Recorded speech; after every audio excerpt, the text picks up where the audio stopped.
Chessmaster Rats at chess.com, continuing my video series on the correspondence team match played between my video lessons group and the team CARPE DIEM. These games are played on board 30. Our man is Fischer 83 playing against Braden Spoiler 64. Alright, so let's have a look at these games. Okay, we have the Scandinavian defense. And here I think White plays a pretty inferior variation. Just about every game I've seen with this, Black gets a really good game for the investment of his pawn sacrificed. White's going to be left with a backward D pawn. His bishop on c4 doesn't have scope, and this bishop on f1 just can't come up because of this bit pawn on c4. And Black usually does pretty well here. And we will see how it goes. I'm not sure exactly when they left opening theory, but look at this. Black's ready to develop his other bishop, get castled. White's still playing a little catch-up. Okay. And just like that, Black has 4 minor pieces out and castled, and it's his move. And here's White stopping to play a3. One of those rook pawn pushes again. It's not necessarily as bad in this case as it is in some of the other ones. White's trying to play for b4 and drive the bishop off that diagonal, but why not get castled first? I mean, just develop pieces. Well, Black stops b4, and White still isn't castled. This is a little concerning, and all the Black pieces are starting to spring to life while White's trying to get developed. And here White still hasn't castled. Now White's a pawn ahead, but in order to recognize that pawn, he's got to trade down to an endgame and then convert the pawn advantage. But Black has, look at the tempo advantage Black has. 4 minor pieces to 4, and his queen's out, and he's castled. For White to match this, he's got to castle, move his queen up, and swing a rook over. 2.5 tempos. This is pretty much enough compensation for the pawn sacrificed. And Black continues to develop. And now White decides to retreat. Now that can't be good when you're retreating when you're already behind in development. So Black just got a great game here. And here Black opts, even though he has a nice outpost for the knight, he opts to eliminate that light squared bishop. And but this does give White a little chance to try to catch up. But White's defending. He's defending that weakness on d3. He's all tied down to guarding it. The Black bishop on a7 has some nice scope. It's pressuring f7. The bishop on f5 is a good piece. White doesn't have a counterpart. Black could even entertain bishop g4 here, forcing knight f3 and having to step into a pin. But that knight's on the back rank. Let's just let it come up on its own volition. Black gets his queen off the d file. Oh, there's an h3, a rook pawn move. Well, I guess White didn't know what else to do here. I can't see how that move helps White's position. But then again, I'm not sure what move does help White's position. Can't play d4. You're pitching a pawn to a discovery. Maybe try to reroute the knight to help out. Knight back to c3 to e4. But h3 can't be a good move. And now White sets up little tactical tricks. She wants to play e4 at some point and administer a checkmate. So now White stops that. And now Black finds a little combination. Okay. So Black has given up a piece, but he's going to get it right back. And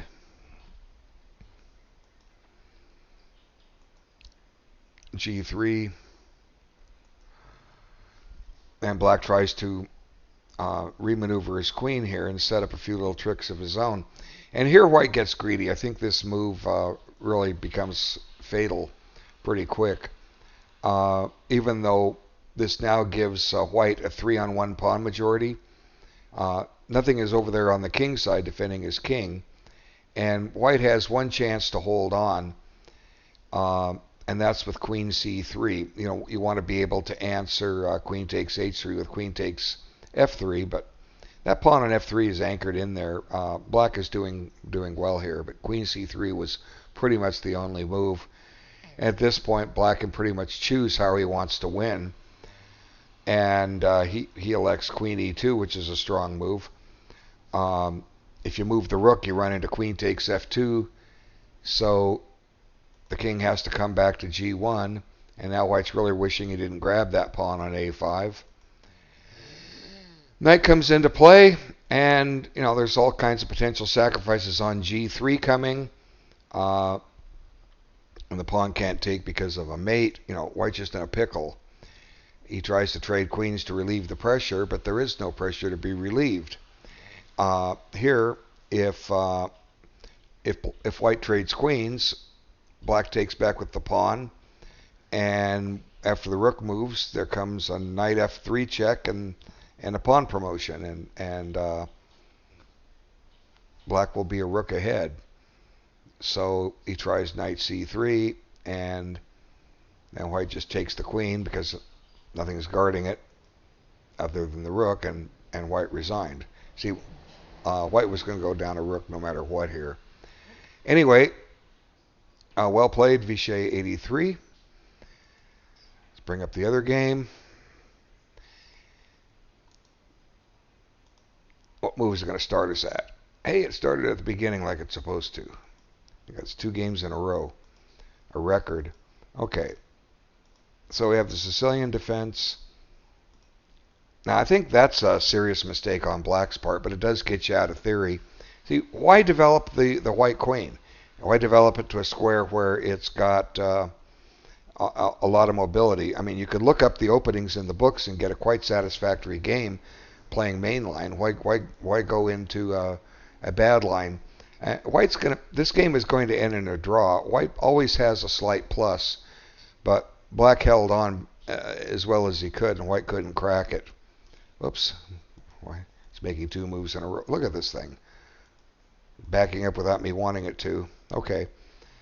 Now, I'm not criticizing the a6 move here because this is thematic in this type of position. Black wants to rest his queen on c7 at some point. Okay.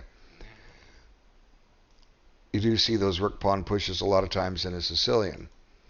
But white's picking up a development advantage. He's got 4 minor pieces out, and his queen looks like black doesn't have anything developed. The only piece he did develop, he traded off.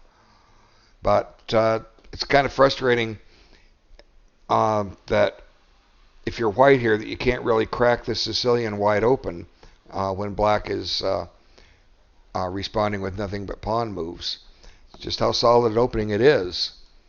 Oops, now he opts for the, see, it's clicking 2 moves at a time.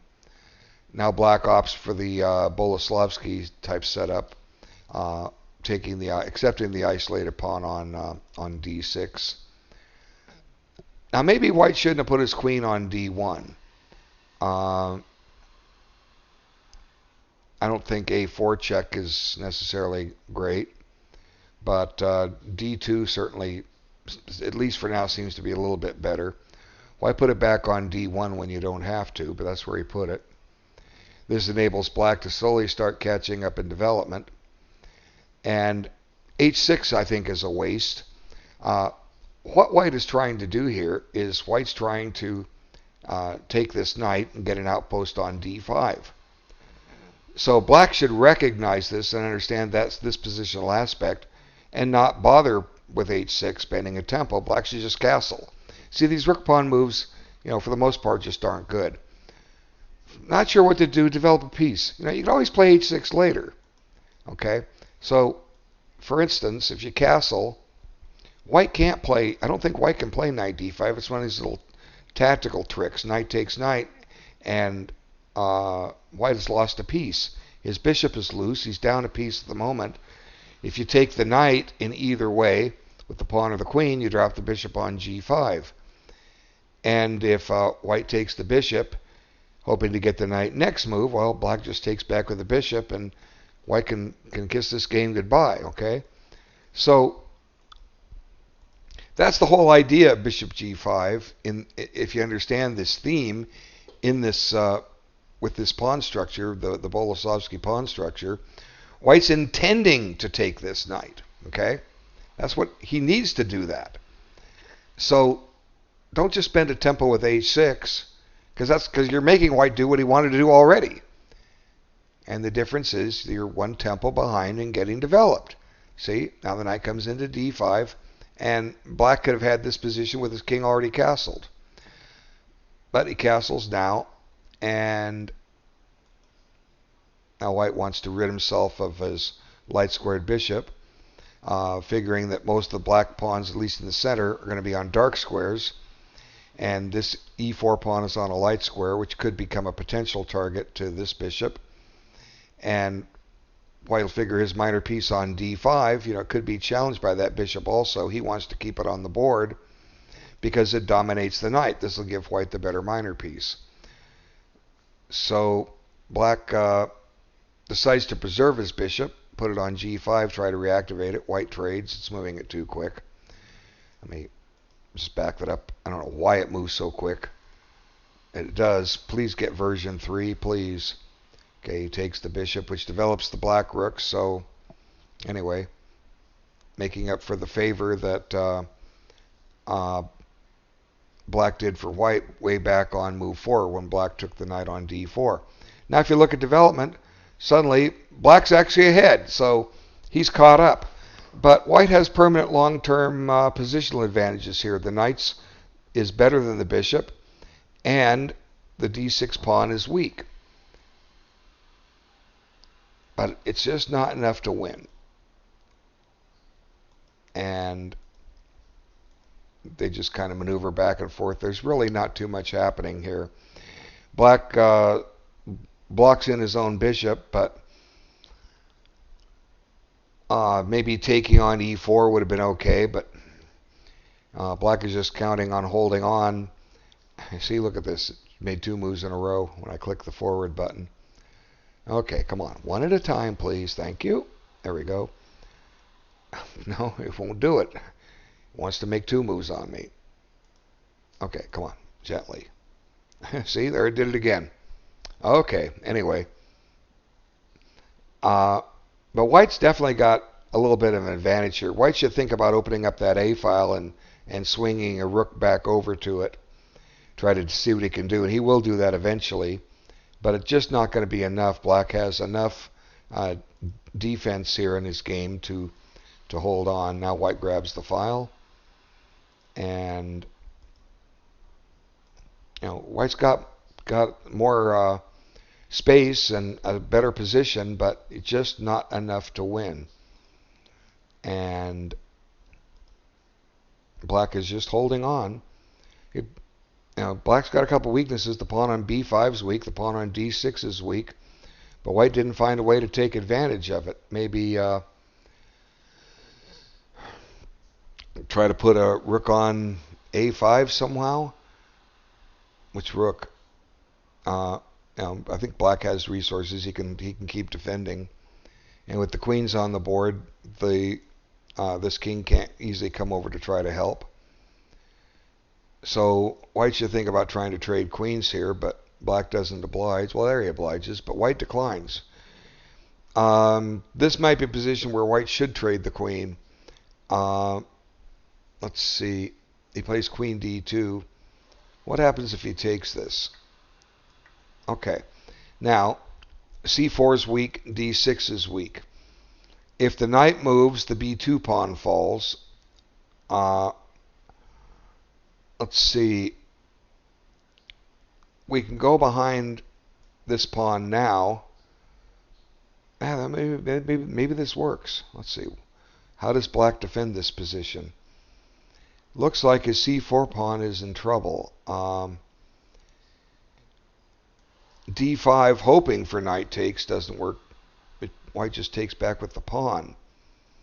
And I think Black's getting in trouble in a hurry. Did White miss something here? Looks like maybe he did. So queen c4 Maybe queen b8 would have been more prudent. I don't know, but then you've got maybe queen f7 coming in, and then you can't play bishop f6 because white will take it. Let's see, queen c4. Why doesn't white take? Takes, this forces this, and after rook c7, this bishop isn't helping at all.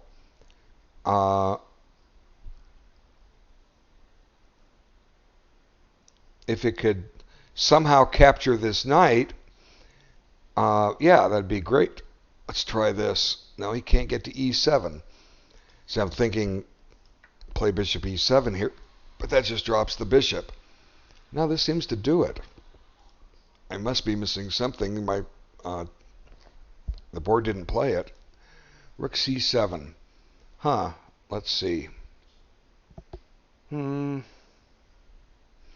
Black can't get on the A file. Black can't challenge on the C file. Well, he could. Let's double the rooks down the back row, give this up. But you're going down a pawn. I mean, this can't be good for black. White should win this. Well, he missed. He didn't play it. Okay, queen d2. And what future the queen has on d2. Guess he wanted to get the knight back on d5. And keeps the rooks on the board. Now he tries to get his king into the game. Back you go. Well, now he wants to trade queens. He wants to trade queens in a position where it'll help develop his king, but then this pawn on b5 is not sitting on c4. So black forces a queen trade. But now the difference is black sheds the weakness on d6. Okay, so going forward, now he goes behind the pawn, but it pushes to c4. And white just doesn't have enough here. White had the better game and had the winning chances. Here he decides to keep rooks on the board. And it's moving him too quick. So he checks, brings the bishop back. I think black's got enough defense to hold if white liquidates on f6. And the players are quickly going to agree to a draw coming up here. And that's what it looks like now. White's still a little better, but how does this king get into the game? There's no entry point, into this position. There's no entry point here. There is entry point, whoops, there we go, coming around this way. But maybe by then, black gets his bishop into the game and keeps the king out. I think in this position is a draw is a fair result. But let's just take one final look at this position. Okay, if you take the queen, black doesn't have any trick. He has to take back, right? And rook c7 just attacks a pawn.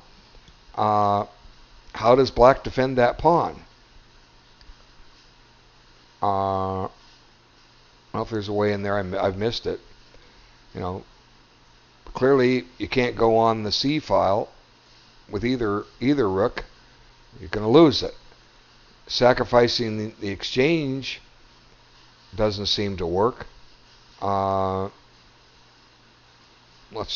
only other thing I can think of is try to get on the A file for some counterplay. Let's look at that. Here the idea is that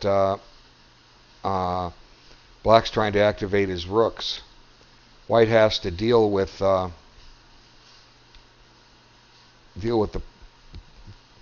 giving black the open file. Let's try rook d1. Now, where does this rook go? Let's try to double the rooks maybe. But white seems to be getting everything he wants here. Now there might be some trouble, but maybe not. Let's see. I was trying to generate something for black. Take.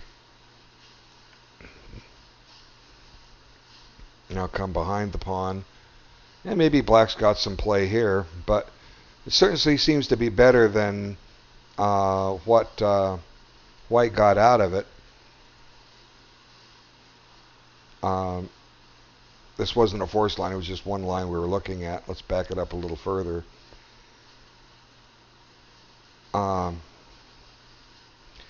Okay, I was bringing the rook back, take the pawn, swing this rook over. Maybe this might give black some chances here, but I don't know. What about rook a6?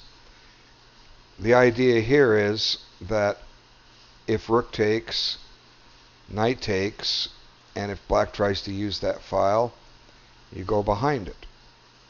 And kind of hard to see how black improves his position here. Let's see, maybe play rook b8, rook db8, the idea to play rook takes here. No, that's no good. Yeah, that's good. Rook takes, if rook takes here, you take this off. Okay, so black has a threat.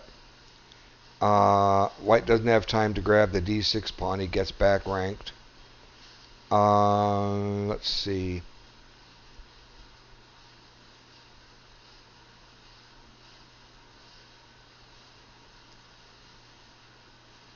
Rook takes. Yeah, this seems to give black some play. Maybe that's what black had in mind. Back rank mate is threatened, and similar pressure to before. Okay, I can. But again, you know, it certainly looked worth exploring, and this is how you get better at chess. You analyze these things out, and you try to find resources. Black appears to have some compensation after all. My first thought was he didn't, but on further inspection, he does. But then I could be wrong, and that's how you get better correspondence chess. You just keep looking and looking at these things. Anyway, thanks so much for your time, everyone. We'll be back soon with another video.